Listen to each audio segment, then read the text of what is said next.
Hello, and thank you for joining today's webinar. We are ready to begin. Today's webinar is eligible for 1 contact hour. Sigma Theta Tau International Honor Society of Nursing is accredited as a provider of nursing continuing professional development by the American Nurses Credentialing Center's Commission on Accreditation. The speakers and planning committee members have disclosed no conflicts of interest.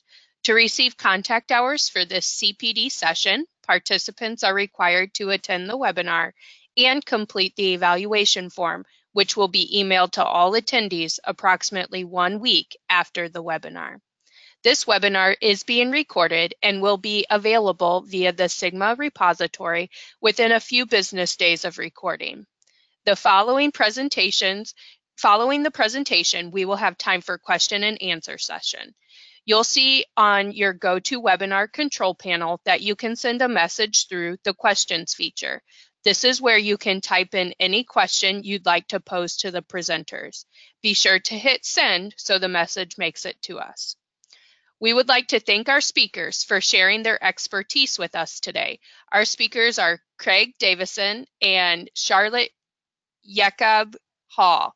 Craig is an early career public health community staff nurse working in Glasgow City Health and Social Care Partnerships Asylum Health Bridging Team. Previously, he worked as an infectious disease ward, which became a COVID-19 hub during the pandemic. Craig has held various student and early career nurse leadership positions. He was the departmental representative at his university, where he graduated with a first-class honors degree and received the Ross Hall Prize of Academic Excellence and Achievement. Craig is now undertaking a Master of Public Health. As a student, Craig has the Royal College of Nursing, RCN, Students Committee Chair. As an early career nurse, he is now a steering committee member for the RCN Nurses in Management and Leadership Forum. Craig was honored to receive the Student Nursing Times Student Nurse of the Year Adult Award in 2019. Now he is currently part of Sigma Nursing second cohort of the Nightingale Challenge for the Novice Nurse Leader. Charlotte is a safe care specialist nurse and chief nurse fellow alumni at Gloucestershire Hospital's NHS Foundation Trust, England, UK. In 2018, she qualified from the University of the West of England with the first class honors in nursing adult general field of practice and was awarded the Adult Nursing Faculty Prize for professional and academic resilience. Charlotte is an active representative for the Royal College of Nursing. She serves as the student member of council and as chair of the student committee, and has continued her passion for activism through her elected post as a Southwest board member. Following her preceptorship program in 2018, Charlotte co-founded a support network for early career nurses called Glow Stars, Gloucestershire Hospital Staff Transition and Retention Support Network. This was later developed into a silver level quality improvement program and has now expanded to other allied health professions within the organization. We welcome you, Craig and Charlotte. Thank you very much. Thanks for having us. Okay, so just to run through our learning outcomes first. So thank you for everyone that's watching us tonight. So firstly, we want to understand the different social media platforms available to you and how best to utilize each. Secondly, we're going to understand how to use social media to enhance your networks, gain peer support, locate and disseminate best evidence-based practice, and flatten traditional nursing hierarchies. But we're also going to learn how to present yourself authentically while maintaining professionalism and operating within your country's regulatory social media guidelines. But we also want to make sure that you leave this session having a better awareness of the benefits and the pitfalls of social media use and learn and reflect on how you can influence on social media to highlight your areas of concern and how you can directly control these. Next slide, please. Okay, so as we have had already a very nice long introduction, took up most of the webinar, didn't it? Craig and I have dabbled in a few different things, but yes, I'm Charlotte. I'm a safe care specialist nurse at Gloucestershire Hospitals NHS Foundation Trust, but will be now known as Glockenshire because that is so much better. And honestly, I would also mispronounce these things, so a fair play to you, Linda. I know it's really hard to get the wording right on this. So Craig, do you want to introduce yourself Yeah. briefly? So hello, my name is Craig and I am a community staff nurse and I work in Glasgow City Health and Social Care Partnerships Asylum Health Bridging Team, triaging newly arrived asylum seekers to the UK. Next slide, please. Okay, so as it's been said, we're here to talk to you about social media and nursing connections. So what are the different social media platforms? We're going to go over the ones that we've experienced and know very well. And how can we utilize these platforms? Because all of them will have different opportunities for us to explore. Next slide, please. So firstly, we're going to talk about LinkedIn. So out of all of the social media platforms, I think me and Charlotte would both agree that LinkedIn is probably the most professional. It is, I guess, what is kind of an online CV. You basically put all your jobs, all of your professional accreditation, any qualifications you've got, any other third sector work that you may do or voluntary positions you hold. But what you can also do is you connect with connections that you have. You can have first, second, third connections, and you can directly message people on there. But you can also have skills on LinkedIn, which your connections can then endorse. The more endorsements you have shows how highly skilled you're deemed to be in that area. Yeah, that's what I think about LinkedIn. Charlotte, have you got anything to add? Yeah, I agree with you completely, Craig. I also see LinkedIn as a recruiting kind of page, an online CV. It does give you a really good platform to share evidence, though, and I've seen lots of really good, insightful pieces that I didn't come across on other platforms. So it is kind of a place, I would say, for nurse entrepreneurs and a way in which you can show and demonstrate the things you're doing as an entrepreneur, as a nurse. So that is definitely something to consider when you're looking at LinkedIn. Next slide, Yeah, please. Oh, sorry, Craig. I was just going to say the thing to add about LinkedIn, just in case, because we didn't mention that, is you can actively recruit through there. So you can actively say you're looking for work and people can recruit you. And there's also a tool on it to convert to a CV. But yeah, next slide. So stay on this slide. Yeah, so Instagram then. So I'm a big fan of Instagram. I only kind of joined the Instagram journey maybe about a year and a half ago, just before the pandemic, actually. I did have a personal account, which I kind of didn't really use. But then I attended this Misfits training here in the UK, which was funded by NHS England for me to sort of it was about recruiting future nurses. And at that event, they talked about Instagram as a professional model and how we can utilize it as a business. So as you can see here on the right, we've got my Nurse Charlotte account. So I use Instagram as a nurse professional, demonstrating kind of the life of what a nurse does, my day-to-day, things I'm experiencing, things I'm doing. And it's kind of a way to catch in people through the use of hashtags and stories to my journey as a nurse, because they relayed at this training that basically the young people of today will be using Instagram, and so they're much more likely to use Instagram to find out for careers rather than something like Twitter or even Facebook. So that's what drew me to that network. I wanted to be able to connect with people and make sure that I'm kind of finding people for the future, and it has worked in so many different ways, because I get people DMing me randomly about, how can I get into nursing, what kind of journey or path can I go on to get there, like can I go straight from school, can I go to college first, like all these different questions. So it's really interesting to see those different questions coming through, and I often get parents actually asking me, how can my child, and I'm like, oh, okay, well, I'm happy to help you, of course, but send them over here, I'm happy to talk to them.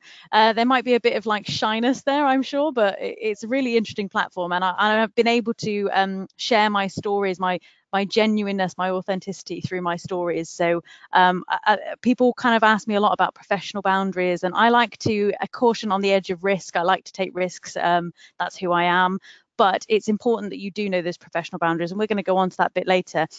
Craig, what is your opinion on sort of Instagram professional versus personal?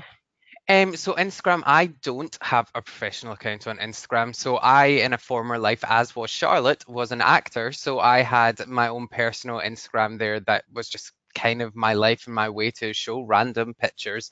And that has kind of continued as a nurse. I've never actively then set up a nursing one. I don't know if you look closely enough, you can see I do have a thread of stories where sometimes I do tag things that I will share stories that will then go in a folder that I call Nursing Life. So they are things directly related to do with being a nurse because that is part of who I am. If you cut through me like a tree, nurse is one of my rings. But I don't individually have a nursing account. I am the co-host of a podcast, though, Retaining the Passion, and we have a professional account for that. So we share all our episodes on that. All our SoundCloud and Spotify links can share through that. So that's how I use Instagram professionally, but I do keep it more personal, and it's a bit more like how I use Facebook is how I use Instagram. Next slide, please. And speaking of Facebook, so I think both Charlotte and I have similar views on Facebook. As you can see, my name is not Craig Davidson. So my Facebook is very private. I have all my settings set so that only my friends can see it. I put my name that way so that patients can't search for me, not because there's anything that I would ever put out there that I wouldn't want people to see, but because it's somewhere that I want to be private for me. I do, however, use it in nursing ways. I'm a member of several different nursing groups and post in those. I also, again, use the pages facility that there is to share my blog. I have a blog called Craig's Considerations, and I also, again, mentioning my podcast. So I have the pages there and use them, those Facebook pages, which are public and they can be seen. But my actual page, because there's elements of my life with my partner, with my family that I want to be private and I wouldn't necessarily want people to see. And I think though we're nurses and we want to be authentic all the time, there's parts of our life that should be just for us. Now, Charlotte has put a very funny meme. So Charlotte, do you want to go on to explain what Facebook means to you? Yeah, sure. The meme basically, which is a GIF actually. Oh, I do apologize.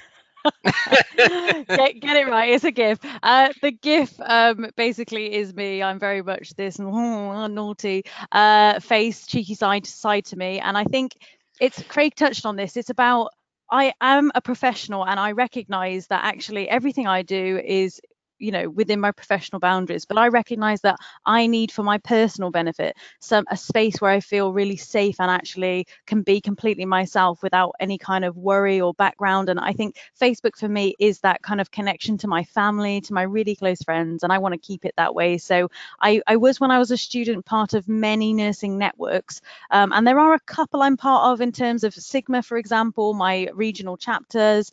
I connect with them on Facebook because there's a really active group that's very professional, and I use that word because that's the reason I left many of the nursing forums that I was part of. There's a really hard way to kind of govern what people discuss and have in those conversations, and I found actually some of them to be very toxic, so that led me to want to leave those. And I didn't want to it's very easy for us to have several different platforms and get stuck into a constant feed of notifications, a constant need for conversations in nursing. And while that's good in so many ways, it also is important to be really self-caring and go, this is where the line's drawing. And for me, that's where my line draws. It's Facebook.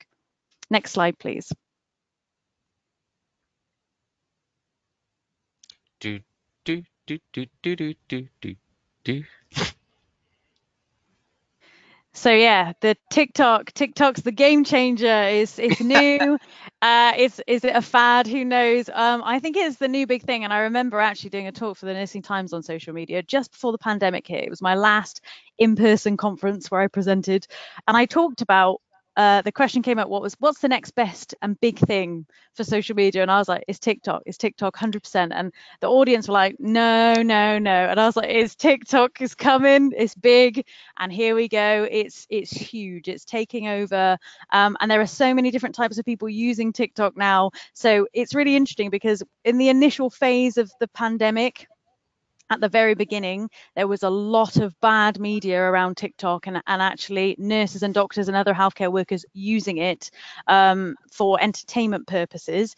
And there was a lot of articles written. You can see some examples here on the screen of where people were saying, this is inappropriate, this is unprofessional, it shouldn't be done. There are borders, and you should stick to those borders. You shouldn't be going over them. It's not right. And I think there's a fine line, and we talk about this later on, a sort of grey area of social media and our professional boundaries. But I feel like a lot of, even now you see some TikToks, you think, no. And the thing is, if you instantly get that feeling or that doubt of, is this right? Then it's not. You Yeah. know straight away. If there's even a question of doubt, it's a no. Don't post it. Really don't go there.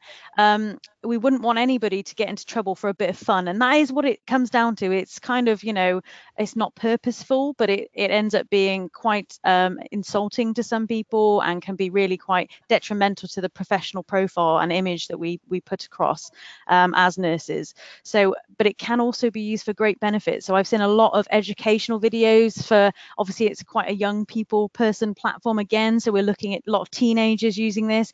It's really good to talk about things like sexual health. It's really good to talk about public health and people who maybe don't access services or won't get to their GP to have these conversations because they're just too embarrassed, they don't want to. It's a really good way to give people knowledge and inform them on a really kind of localized level and just in a really informal way. So it can have absolutely great potential. So Craig, I know you've got quite different opinions on this. No, it's not that I disagree with any of this, and I do think the public health messaging, and I do think my ways and views may change. I'm 36. I'm by no means suggesting that's old. I do have TikTok, but I think I'm what you call on social media a lurker. So I I use it basically to watch funny videos, and it's kind of part of my de-stress and detox from a long day's shift. Is I will watch videos and laugh because TikTok is quite hilarious what some people do on it. But I have never posted a video on it. That's not to say I will never go on to do it, but I am quite active across what we will particularly go on and talk about, our next social media platform, Twitter. And I just feel like I don't have enough time to invest in yet another social media platform. And yeah, I think TikTok has great potential, but I did really see the backlash, particularly at the start of the pandemic, and that made me go a bit, ooh. And some people can put out stuff that isn't that professional. It is funny to, not the unprofessional healthcare stuff is funny to laugh at, but people can use other videos that other random celebrities or random human beings who post funny videos, and that's funny. So that's just my opinion of TikTok. Next slide, please. So here we get to Twitter.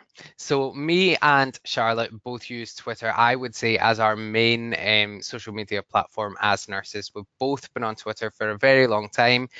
As I alluded to earlier, both Charlotte and I used to be actors in former lives before we went into nursing, so we both had Twitter accounts from then. But we recommend Twitter as the best social media platform for nursing. Mainly, I would say, because it flattens traditional nursing hierarchies. For example, when I was a student nurse, I was able to tweet the chief nursing officer in my country. I've been able to tweet politicians, people whose doors I wouldn't physically be able to go up and knock on. I've been able to talk to, and that's led to DMs, that's led to connections, that's led to career opportunities, which have been mind-blowing. But also, I think why Twitter's really good is it provides peer support. There's lots of groups out there for student nurses, for early career nurses, and lots of grassroots movements we see springing up. So for feminist nursing issues, for global nursing issues, and they are really kicking off. And that's where you can find like-minded peers and really gain support. But where I also think Twitter is phenomenally good is that you can share best international evidence. So people are disseminating and sharing work, and you can quickly look at Twitter because you're like, oh, who's the expert on that? Oh, they've posted that. And it's a really good way to gather all that information in a really quick, easy to access manner. I do think that it's important on Twitter, and at times you do find it challenging. is not to live in an echo chamber of people who share your own views. So there are quite a lot of people that I follow who I do not necessarily agree with. And in fact, I have been challenged in the past as to why I continue to follow these people. But I think it's really important as nurses and as human beings that we hear other people's viewpoints that we don't necessarily agree with, because sometimes our viewpoints may evolve and they may change as we hear others' lived experience and as we hear and see the evidence that comes. Or it may reaffirm us in our view that, no, this is vehemently something that I'm against. So it can solidify you or it can help you adapt in one way or another. Charlotte, I know you have a few things you'd like to add about Twitter. Yeah, so I mean, you know that I agree completely with everything you said. It's one of the reasons that I go on Twitter every day. It's because I feel all these things are there at my fingertips, opportunity at a hand that you would never have the opportunity to have if you weren't in this atmosphere, in this community, in this global network. But I think the most significant thing to me, alongside the hierarchy being removed, is empowerment. I see so much nurse and healthcare empowerment on Twitter. It's absolutely inspiring, motivating, engaging, and it gives you this kind of boundless energy to know that even when it's like a terrible thing that happens, and there is a real tendency in all social media, not just Twitter, but all social media, to have a highlights reel of all the best things happening in your life, and you look at other people and think, oh my goodness me, they've got so much going on, they've got all this together, you know. That happens. We do that, and we should celebrate the great things. But it's important, and I love this about Twitter. You can go on Twitter and basically pour your soul out and say, like, I've experienced this, I feel really bad about it, and this huge community of people will come to your aid and help and support you through that process. It's a really good reflective tool, even though you're not necessarily thinking, oh, I'm reflecting right now. You are, and it's such a good way to harness community and giving yourself that empowerment, that strength to say, okay, so I failed at this hurdle, but actually, where do I go from here? And it's just amazing how the community can build together, and it's global. That's what's so beautiful about it. Like Craig said, the way that we can share evidence in there, the way that we can build communities, networks. I've traveled across the world and met people that I've literally met on Twitter. Like, I don't know these people, or they've become great friends because they're constantly engaging in conversations about topics I care about, that I'm interested in, and it really is a great way to meet people. It's fantastic. I mean, the pandemic aside, that's kind of halted a nice bit of travel for all of us, but it's been just a great opportunity to connect with people globally. Next slide, please. Okay, so we kind of touched on this a little bit about the kind of reasons that people might not want to get involved with Twitter, or kind of, as Craig said earlier, are lurkers of Twitter. And there's nothing wrong with being a lurker. It's absolutely fine. You can learn so much from being a lurker, but you haven't even experienced the greatness of social media if you're not taking that step to get involved in the conversation. And I hear things and I see things just like these little sayings down here. So, but nurses are always getting into trouble by using Twitter and social media. So there isn't a definite yes or no to this. There is possibility that you could get in trouble for using social media, but it's about how you use social media, the way in which you put yourself across. And, you know, we all talk about professional boundaries, and a kind of unwritten rule is, would I say this to my patient? Would I have this conversation with a colleague? If you're not willing to do that, then don't write about it on a public platform. It's kind of as simple as that, really. And don't overthink what you're saying. Authenticity is the beauty in social media. It's the best bit of social media. It's the vulnerability that allows us to see who these people really are and what they're experiencing. And it makes people relatable. I get you. I want to be in this room with you discussing like the challenges we're facing. And, you know, Craig said it as well, follow people you don't agree with. It will widen your mind. It will allow you to grow and experience things differently. It's important that you don't just have yes people and people who agree with everything you say. It's good to be challenged because it changes the way we think about things. It changes the way we deliver our care to patients. It changes so much. And that's a really valuable asset to Twitter. I have nothing interesting to say. People won't follow me. Well, Craig and I, we both started with absolutely no followers like everybody else. And actually, I for very much for a long time was talking to myself about absolutely diddly nothing. But actually, it's like I said, a good reflective space. And then that connected me to new people. I had conversations with people I never met. Then I started bumping into people at work who had just started following me. They're like, oh, I'll follow you on Twitter. And then you have a great conversation, you find out, and then you find those connections build into actual working relationships. So you go, do you know what? I've connected with that person who's specialist at palliative care. I can go and talk to them about anything to do with palliative care because of the connection I built through Twitter, through one tweet, through one conversation, through one little heart. Like it's as simple as that. It's just a great place for you to be. I'm busy. I'm a nurse. I don't have time for Twitter. Oh, well, we absolutely agree. I mean, I'm one of those people. I think I'm Beyonce. I've got 48 hours and a 24-hour day. I will try my best to fit all the hours in. But we have to manage Twitter and our social media platforms in the way that's suitable for us. And that can change. It doesn't have to be a static, I do 2 hours a day. It doesn't have to be like that. It's just, I feel like doing some tweeting. I feel like reading up on a few things. I want to be in a tweet chat, like whatever it is. You don't have to stick to it. You can take time off. Like I've deleted my Twitter app many times before and just thought, I'm having some time off now. You don't need to explain yourself to anybody. You don't need to tell anybody you're doing it. You can just, I'm going off Twitter for a month. I'm back. Hello, I'm enjoying myself again. You can do that as many times as you want. There's no rules. That's the beauty of it. You're in complete control of that.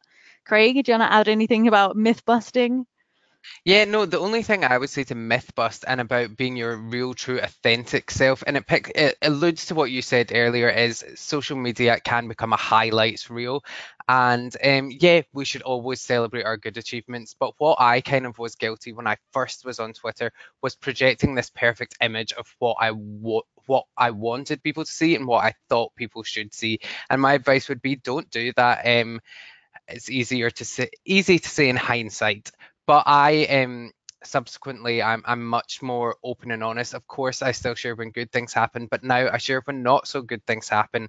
And particularly when I was working frontline as a nurse during the COVID pandemic, I was sharing real life experience of what that was like. I have found my master's really difficult. The first grade that I just got was I scraped a pass, and normally that would have devastated me, but I wanted to be like, no, this happened to me because it is relatable, and I do have quite a lot of followers. And for people who may follow me, I was like, maybe you can see something in you, in me, in you, and that will help you. And I think that's a real important point for authenticity. Next slide, please. Okay, so like we alluded to earlier, obviously we're both from the United Kingdom. So in the UK, we have got the Nursing and Midwifery Council, who have a very prescriptive code for using social media and what you should and shouldn't do. And we also both are part of the Royal College of Nursing, who also gives social media guidance. And also, wherever you work, so your whichever trust you work for or whichever organization, they will also have a social media policy. And yes, these can be very prescriptive, but like Charlotte said, as long as you are not putting out anything on social media that you would not directly say to a patient, to a colleague, to another human being in the street, as long as you, with all your values based, as nurses, we are values based, as I would like to think as nurses and humans, we are values based. And as long as you can stick by that and you can defend what you're saying with evidence and it's also true and authentic to what you believe, then you, if anyone ever does come back and say, why have you done this, you can be like, well, this is why and this is what I've said. But I would say that make yourself familiar. I mean, you don't have to sit and go through 77,000 pages with a highlighter, but make yourself familiar to the international guidance of whichever country you're in, because they will have social media guidance, and whichever organization you work for will have social media guidance. Charlotte, do you have anything to add to that? Yeah, the only thing I would say is it's really important to check your organizational policy on social media. Literally, in the world we live in now, every single organization will have this, and if they don't, they should. So maybe you should bring it up. It's one of those things where actually you do need to be a little bit more aware of what your organization's view on social media is, and it might vary again between platforms. So it's really important to know in terms of your workplace the difference. And we see a lot of accounts where actually people are nameless, they have no picture, they're nameless, and you get kind of these robotic kind of responses, but then you also get people who are genuine hiding behind this thing because that's how they feel safe. There's nothing wrong with that. It does kind of take away that authenticity and that approachableness of you as a person on the receiving end of tweets. So I would say, be a little bit braver. Don't be afraid of this. I know when I started uni, I swear, like my first lecturer was like, if you use social media, you're going to be off the register, you're going to be kicked out of uni. And I was like, and I remember like I did this ridiculous video, like somebody was throwing a banana. I filmed it in slow-mo. I don't even remember, like it was so ludicrous, but like somebody was wearing their uniform, and then everybody was like messaging like, oh my gosh, take it down, you're gonna get us in trouble. And I was like, okay, I think we all need to just chill out a little bit here. It's a banana. We're not doing anything wrong. We're throwing it in the air. It's just a bit of perspective, I think, sometimes. So be a little bit braver. Like Craig said, if you're value-based and you're being honest and authentic, and actually you're sharing what you would share with a patient, a colleague, a friend, it's really important to remember that in the back of your mind. Actually, there's so much positivity that can come from this. So it's definitely worth it. And there's also one thing that you can put at the end of your Twitter bio, which I have, and it says views equal own, retweets do not equal endorsement. And that kind of is a little catch-22. So that is showing that you're not necessarily espousing the views of your organization or anything that you represent. These are very much your personal views, and that anything you retweet, it doesn't necessarily mean you endorse it. Next slide, please. Yeah, so we already touched on this about hierarchy, being able to approach anybody. So Maslow, he's out the window, like, we love you, pal, but off you go. Twitter is so beautiful for this. And, I remember actually, and I will go on to this, my first ever tweet was to my chief nurse in my new organization. I don't know what had overcome me at lunchtime, but I felt the need to do it. And I just felt brave. I felt empowered, so I did. And I feel like it changed my career from the get-go. And that is how powerful social media can be. And this hierarchy, it creates a shared governance of discussion, and through MDT, not just nursing. So we're bringing all these profiles together across the world. It cannot be described better than a democracy of information. It is a beautiful place to be, and you can utilize it in the ways in which you want to, and how and when you want to. Next slide, please. Okay, so these just show some great accounts to follow. So yes, I would suggest you follow all of these. Ruth May is our Chief Nursing Officer in England. We have 4 Chief Nursing Officers across the UK. I'm sure you, or you may not, but quite a lot of countries will have a Chief Nursing Officer. These are just various accounts, but also you'll have lots of accounts who run regular tweet chats. For example, I used to be part of the Student Nurse Project. Me and Charlotte were both part of RCN students. I was in part of RCN newly registered nurses and there's wee nurses out there who run regular tweet chats. And these tweet chats, if you engage in them, actually can count towards, or they can in the UK, so check for the country that you live in, they can count towards your continued professional development hours because you're engaging in discussion. So if you engage in discussion and then write a reflective account after that, they actually do count in the UK towards our NMC revalidation. So I'm sure that might be the case for wherever you are in the world, but I would check that because, and even if it's not, engaging in discussions with other nurses on other healthcare professionals on topics that you find really interesting is such a great way to gain additional insight, to hear what other people really have to say. And I would even say if it's a topic that you know very little about, it's really good to watch it and see what people are saying, and you're like, it suddenly opens your eyes and gives you this whole new understanding. Would you have anything to say about that, Charlotte? Yeah, I completely agree with that. I've attended many Twitter chats which I've had absolutely no idea about the topic whatsoever, and I've done a bit of lurking, little bit of messaging in between there, and then adding a few comments here and there, and that's totally okay. Like that's the best part. You get to learn from these discussions, right? All these people who do know what they're talking about, or people coming in and asking really, curious questions, being professionally curious. It's really interesting. And in terms of doing tweet chats, I always find that, actually genuinely, if I'm having quite a bad day and I feel a bit bogged down by the world of nursing, it's just getting on top of me, and I think, oh, this is unfair and this is unjust and I can't deal with this. And then I just see a tweet chat pop up.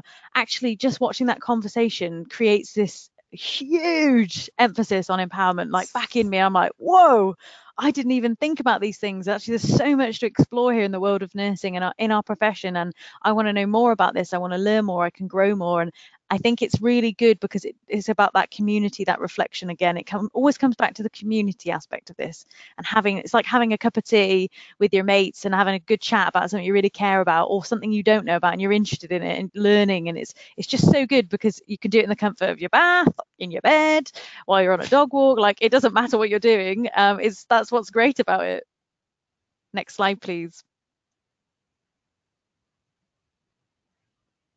Okay, so we've got to bring this in. It has to be discussed. So there is a big platform here. We're talking about lots of different people, lots of different opinions. Things can get pretty heated, and it can get really intense and on top of you. I've been in positions before where I've put tweets out, and just because it's the same thing as sending an email that just seems like it's not as friendly as it is, or the wording, or is just misinterpreted, or what have you, or anything like that, or just somebody who point blank doesn't agree with you and doesn't like what you have to say. It's about how you respond or don't, is probably the better phrase, respond to those things. When I first joined Twitter, I had a really bad habit of not, I'll happily say that I was ignorant to the sort of idea of following people who I didn't agree with and having arguments with people. It felt like, oh, these people are attacking me. They're attacking me personally, my values. And it was really hard to deal with that at first. And I used to just react by blocking them or getting rid of the tweet. Not anymore. No, no, no. I wouldn't be deleting no tweets. I don't block people. There's a lovely button called mute, which is very friendly and helpful. Nobody knows you've muted them. It's a beautiful thing. So it's one of those that I would never say, unless it's point blank, actual assaulting and rude, really racist behavior and things like that, then obviously report and block, like totally appropriate there. But if it's something, you disagree, then they're getting a bit intense and you think it's getting a bit personal, just mute them or just don't respond. Actually, this is just a moment in life, just one little moment. You shouldn't let it get on top of you. It's easy to look at. I've had quite a few tweets, go viral of various different things, and you'll have hundreds of thousands of people agreeing with you and supporting you, and then hundreds of thousands of people saying nasty things and really disagreeing with you. You just need to let it go. Like, it's not a big deal. Like, everyone's got their opinion. People are very brave keyboard warriors. It's about how you look at it. And actually, I'm open to the discussion. You don't have to agree with me. I'm going to put it out here. And that's when I talk about don't seek validation in social media. It's the wrong place. No social media. Don't seek validation. Don't think that your validation can be justified by likes, by, hearts on Twitter, by retweets. Actually, there are so many people reading and looking at what you're saying and not responding at all, and are just lurking in the background, and they really engage and are inspired by what you say. So just because you've got 20,000 followers or 20,000 likes, it doesn't mean that your tweet with 2 likes wasn't seen. It doesn't mean that nobody agrees. It just means it's there in space. And I think you just kind of need to take it as a bit of experimenting rather than actually having an outcome for everything. And you don't need a response for everything. Like, don't get fixed on this, because it can really bring you down and take you down a dark road, and then you're not enjoying and using it as an enhancement for your career and using it as an enhancement for your professional growth. So take it how it works for you and take it a step at a time, I would say. Craig, I know you've got quite a bit to say on this as well. Yeah, no, all I would say is that I naturally, as a person, am a people pleaser. So I used to find it so hard. And when people came at me on social media, because I'd feel very much like it was a personal attack, and I could at times get on the defensive. And still, I'm not 100% innocent of this. It is part of a growth cycle. And for some some reason, I do seem to be tagged into a lot of threads and conversations about things that I wouldn't necessarily want to be tagged into. And then I will sit and get 1,000 notifications. So that mute button is your friend, because quite often I've muted conversations because I was sat at work with my phone going in my phone, and I'm like in my pocket, and I'm like, please stop. And I can feel my blood pressure rising when I look at some of these what people are commenting, because it's so against what I believe in. So yes, it's important not to let social media consume your life. I have at times done that and been guilty of that. And I took a massive break off of social media from November to January last year, where I just wasn't on social media at all. And I do think that is a good thing to do. But yeah, it's always good. I like Michelle Obama's famous saying, when they go low, we go high. So if anyone is coming for you, the easy thing to do is fight back and get dirty, but it's much easier to either say nothing, even if you find that hard. It's much easier to say nothing, or to just be like, and I've often used this, I was like, listen, we're having a circular argument, we're never going to agree on this, let's just move on. Next slide, please. So just talking a little bit about co-creation, we'll talk about this very briefly because we've got loads of things we want to discuss. So like I mentioned earlier, I do have a podcast called Retaining the Passion. You can follow that there. It's at Pod RTP. Charlotte was a lovely guest on the episode you see here, which is on leadership. So I suggest you listen to that episode and all episodes. And you can also go to our website. But that's an example of co-creation. So me and my fellow newly registered nurse, Claire Manley, we really identified that retention of early career nurses was a big problem. So we wanted to retain people's passion for nursing. So we bring on people who are other nurses, who are patients, advocates, other healthcare professionals, to hear about their lived experiences. And Claire and I then reflect on how that can improve our practice. And we hope that other people can share with us on the journey. And we're on the end of series 2. It seems to be going pretty well so far. Next slide, please. It's a great Other way, podcast. please. So my little co-creation here actually ended up as something I hadn't planned. So actually it was the very beginning of when I joined Twitter. I was a newly registered nurse at the time, and I started a hashtag on all my tweets because I used to vlog or put a blog together or just send a little 30-second video kind of every day talking about how my shift went, how I'm feeling, and a lot of that was like teary and I'm really struggling, and it was really very honest. And actually I started this diary of a newly qualified nurse, and then I created a WordPress out of it because people were like, you should turn this into a blog. And I thought, oh, okay, well, why not? I'll try. And then it led into this huge stream of things I would never have anticipated. And you can see here some examples of basically people using the hashtag, but it turned into like diary of a first year, diary of a newly registered nurse, diary of a nurse abroad, diary of a third year. And it just got really exciting because people were sharing their journeys and talking about their story. And I think that's so important and very empowering. And it's just very exciting because you can connect with all these different people. And there was these, we had like diary of a community nurse, a diary of an acute nurse, like all the different types of nursing profiles, diary of a military nurse. It was just amazing to see. Next slide, please. So this then led actually to my kind of passion for blogging, and I love to vlog because I'm a dyslexic person and I do genuinely struggle to write, although I enjoy it and I find it quite therapeutic, but I have to be in that zone, in that place. So I like to use different types of platforms to blog in different ways. So vlogging, blogging, talking, doing live streams, doing a podcast, whatever it is I feel like doing at the time. That's how I express myself. And so I created at Bloggers Nurse, which is a network I created in line with the Nursing Now campaign. It was all to do with celebrating the Year of the Nurse, and I wanted to connect people across the globe through blogging, through a platform. So I created this year-long challenge with a team of people I worked with in the Bloggers Nurse network, and we completed that last year, and it was a really great success because we got so many stories from different places around the world on all these hot topics, and we did tweet chats every month. And this is just, again, an example of co-creation and what can be done through a platform. So you're personal platform, you can also have these other platforms. Like Craig has his podcast platform, I have Nurse Bloggers, I have several others that I also run. It's about what you want to do with Twitter and how you want to share it. So next slide, please. So Yes. just briefly, we got some analytics. Craig, you can go first. I'll go after. No, I was just going to say it's really interesting, and I didn't really know much about this, so Charlotte taught me.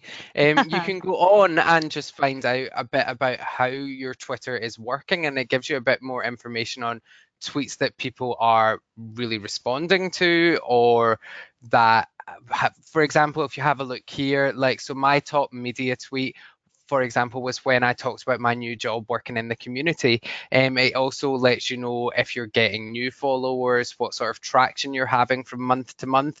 And it's actually, I found when I was putting these photos together for Charlotte for this presentation, really interesting to read through a year's worth of analytics just to see what had been happening on my social media, because I'm very aware that I'm quite prolific on Twitter, but to be able to see what had actually hit home the most for people, it then made me think, so maybe this is what people are enjoying the most out of me. So maybe this is where I should focus my attention more on. And it gave me a different insight into how I use my Twitter.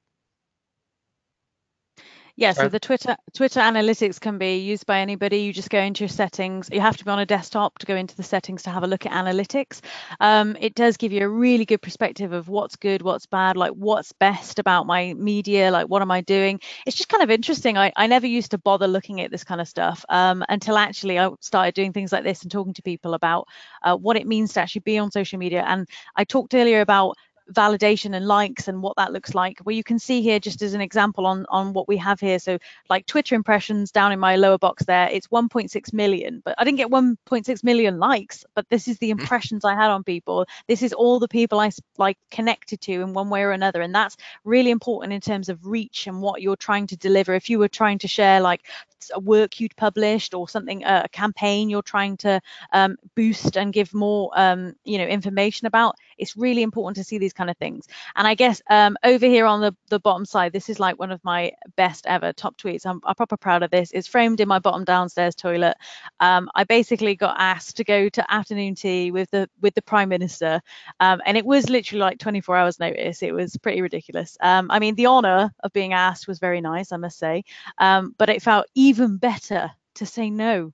And I did send a very formal email saying no, but I also put it on Twitter, a little bit snarky, a little bit fun. And this is what I say about pushing those risks and doing a little bit of boundary pushing, because some people might have hesitated to do that. But I feel like, important enough to be asked, sassy enough to say no. So I think that's how I live my life. And this tweet gave people that empowerment to show that nurses aren't just a doorstep. We have an opinion. We have integrity, and in this case, my integrity is no, I'm not coming with 24 hours notice. I've got a 14-hour shift, and I want to be with my patients. And I felt very strongly about that, and that's why I put it out on Twitter. And it did go a bit viral. And I talk again about the bullying. I had 50-50, like yeah, and then the other half like no, you should be grateful. How dare you? You know, it's all. And you've got to take it with a pinch of salt. This is the thing, and that's why it's important to look back at kind of these discussions and see where they went and see what people's opinions are, and it really helps shape the way that you think about how you might use Twitter in the future. Next slide, please.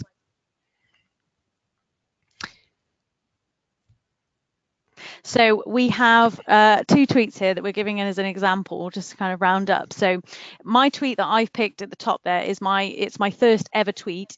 I did it on my induction to my organization. As I said earlier, I tweeted my chief nurse and I said, I heard, you love Twitter. I'm really excited to start my first ever nursing job here in your organization. And as simple as that. As you can see, a couple of retweets, a couple of likes, had no followers at the time, maybe like 5. But my chief nurse responded and said, fantastic to see you here. Thank you for engaging. And the next day on my second induction, he was coming to do a talk as part of the induction program. And he came up to me and said, oh, hi, are you Charlotte? I saw you tweeted me, and I thought, oh my gosh, what? And it just really was really overwhelming at the time, like, oh my god. And I was sat with people I'd graduated with, and it was all very like, how does he know who you are? I was like, I tweeted him last night. Like, it was so weird. But that's what I mean about starting connections, building your journey, establishing relationships that you would never dream of being able to have until 30 years into your career, or having had done, several different things to get to that point. Really, you can just go for it. That's what's so beautiful about it. Yeah, so Charlotte was more direct and public with hers, but for my final episode of season 2 on Mine and Claire's podcast, we're doing an episode on political nursing. So I went really bullshy, and I sent a DM to our most recent former health secretary in Scotland, and I was like, she's a former nurse, and I was like, I don't suppose there's any chance that you would like to come and speak on our podcast. You'd be like a dream guest. Never in a million years did I think she would reply. But as you can see, she's on our final episode. So yeah, that leads us to our last little thing we'll say before we go to a quick Slido and some questions. And Charlotte? So, yeah, our top tips for you in terms of social media on any platform is be active, be open, be honest. But be brave, be bold, be professional, but most importantly, be your authentic self. So we're going to move to a Slido now. So you should be able to, I believe, use your phone when that comes back up and scan the QR code. Charlotte, you're probably better at explaining that, but you can scan the QR code and then that allows you to take part in the questions. So you see that QR code here. So you can either scan that with your phone or you can go to slido.com and enter this hashtag. So we'll give you, I don't know, let's give you 30 seconds to do that while I do a little dance in my, I put on a lovely little dinosaur shirt for you all today. And I apologize, Charlotte looks lovely with all her plants and her bookshelf, but I'm sat here with like a plain wall hiding in my bedroom away from my crazy dog. I swear these plants are real. They're really high maintenance, more high maintenance than me. We have known each other for many a moon, Charlotte. Yeah, I know. And do you know what? I do read some of these books too. They're not just for show, I must say. Okay, I have read I all of always these do books. like looking at people's bookshelves and I'm like, Particularly during the pandemic, it's been very interesting to see what's on people's bookshelves. So our first question, Oh, hang on, we I'm just have, going to start the poll, Craig. We're okay, getting so we're questions, going to but start our I'm going to poll. Oh, start we're the getting poll questions, first, but we're going to do a poll first. and then So we'll go to the question. First we'd like to see which social media platform do you use most? So put your answers in. Twitter, yep. Was that a terrible Facebook, Instagram. countdown tune? That was Bong. That will mean that's nothing to better. anyone that's not from the UK. So a lot of Twitters, a lot of Instagram, Facebook. Oh, TikTok's creeping in. Yes, cheeky TikTok swooping in. IG, I like whoever's down with the kids. Oh, nice bit of abbreviation. Very nice. So yeah, interesting. Twitter and Instagram seem to be. Oh, No, FB.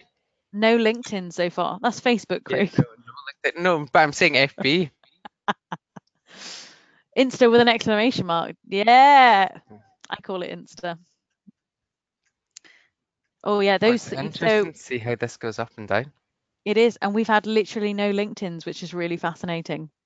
I do find that very, because I am on LinkedIn. It's probably the one I use the least, but I am on LinkedIn. Oh, we got a throwback with MySpace. Oh, Nice. MySpace, we are going back. Does MySpace still exist? I think it does, but does anybody remember Bebo? I feel like Bebo lost its credibility when Facebook came along. Like, I didn't even know MySpace still Oh, existed. look, there And we it was go. horrible because you had to pick like top friends and you Yeah, it literally was. like bumped people off. Horrible, horrible, Oh, horrible. Oh, ResearchGate, Craig. ResearchGate, very That's a good. really good one. So it's interesting because a lot of people think that social media isn't necessarily things like ResearchGate or like LinkedIn. They see it as a professional profile rather than a social media, but obviously things like Insta, Twitter, Facebook, everybody sees those. Again, you've got No. Orchid there, similar to ResearchGate. Nice. Okay. Well, we've had some really Okay, good ones well, come up in here. Instagram has now gone the big. Oh, Twitter has just retaken the place, but it's very interesting. Facebook, Twitter, and Instagram do seem to be the biggest three, which I would have expected. Okay, so we'll go on to question 2. So, what do you think are the greatest benefits of social media? So, what do you think is the best thing about social media? Get your answers in. I feel like a terrible game show host. I definitely didn't miss my calling as a game show host. See, I feel like a game show host would have been right up your street, actually. Or no, I feel like I should have been a kids TV presenter. Like Oh, I don't that's know what I what always thought. I don't know what you have in America, but or across the world, but we had a show called Blue Peter in the United Kingdom, and I was always very disappointed to never be a Blue Peter presenter.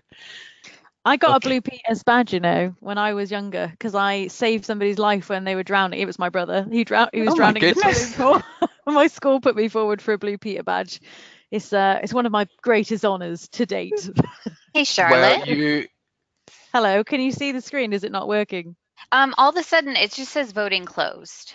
Oh, okay. I'm going to open up the poll. Have you got ability to see it now? I've gone back to this question. Let's go to the next. Can you see it now? It still says voting closed. I don't know. Oh, interesting. It's not deactivated. Let's try the next question and I can see if I can go back if this works. and then if this next question doesn't work, because we're We'll near just the go to end, we can just go questions. to questions. So what do you think are the biggest pitfalls of social media? Oh, here we go. The trolls. Yes, misinformation. Your former president in America, he was the king of saying that our prime minister's not much better. Fake news. Yes, it is time consuming. Yes, that's a really good point, actually. Yeah, vulnerability. Yes, because we do talk about authenticity, but yeah, but being vulnerable and putting yourself out there can be very hard. Bullying, oversharing. Yep. You Privacy can't say anything concerns. without getting abuse. Yes, I have had personal experience of that. Sharing personal information being leaked. Yeah, it's very important, and I think you'll find this when we talked about the professionalism, the professional codes, your institutional codes. They will always be like absolutely nothing that you put on social media, any kind of social media, can ever identify a patient. That would be a no, no, no, no, no. So misinformation seems to be the biggest. Bullying, yeah, there can be bullying, and And the thing is time with consuming. the thing is with misinformation, and do you know what? I experienced this in a really hard way during the pandemic. Through my organization, we had a really unfortunate event where somebody basically attended the hospital and made out like the pandemic wasn't real, that the hospital was closed. It was really, truly awful. And I'm glad to say that it got taken to actually court because it was so significantly damaging. And that's where we get this misinformation, this fake news, and it can be really quite detrimental and harmful because people can't tell the difference between, you know, what is actually the truth and what is misinformation. And all it takes is somebody with a good following or a really, you know, influential way who can basically dominate the conversation so that actually it reflects the information they want you to believe. And there is a real risk there. So everything you look at online, you know, you need to take as one kind of opinion piece, if that makes sense. And then if there are things to back that up, then that makes sense, but never take anything as absolute set in stone gold because it's really Yeah. can be quite dangerous. There's just two things I want to pick up on really quickly that people have said, and one is there is lack of support for victims of cyber violence. It is very important on Twitter in particular. You can report this. Like I have quite often reported tweets, reported individual users, and you can highlight that to them. So yes, it can be challenging, but there are active methods. So make sure on all social media platforms there are active methods to report that. Also, narcissism and people using it to seek gratification. Yes, people do that, and Yes. people and I guess I have been guilty of that at times. I'm not going to say I've not, and I have used it as a highlight reel at time, but getting that authenticity across, which is what we're trying to get, is showing that vulnerable side too, and showing the realistic side of nursing, because it's not a walk in the park. But yeah, so I think we'll leave that there because we're very near the end. And then if there's any questions that anyone has, if you want to go to them So that quickly, if you've got there's lots of questions in our chat, but I mean it would be better to take them probably in the discussion. So I'm going to unshare and come back. Yeah, unfortunately, we are out of time. So I would suggest that if you do have additional questions for our speakers, that you could connect with them on any of their social media platforms that they shared in order to get all of your questions answered, because they shared so much wonderful information with us. So we want to thank you guys for presenting today, for all of this great information. Sigma is grateful that you did take the time to share with the audience today, and look forward to hearing more from you in the future. We hope you enjoyed this webinar. As a reminder, 1 week from today, we will email you a link to the evaluation for you to obtain your continuing professional development certificate. Be sure to check out Sigma's upcoming webinars, podcasts, and resources to support you and your colleagues at sigmanursing.org. Also, previously recorded webinars and podcasts are freely available on the Sigma repository. Thank you so much for joining us today, and have a wonderful day.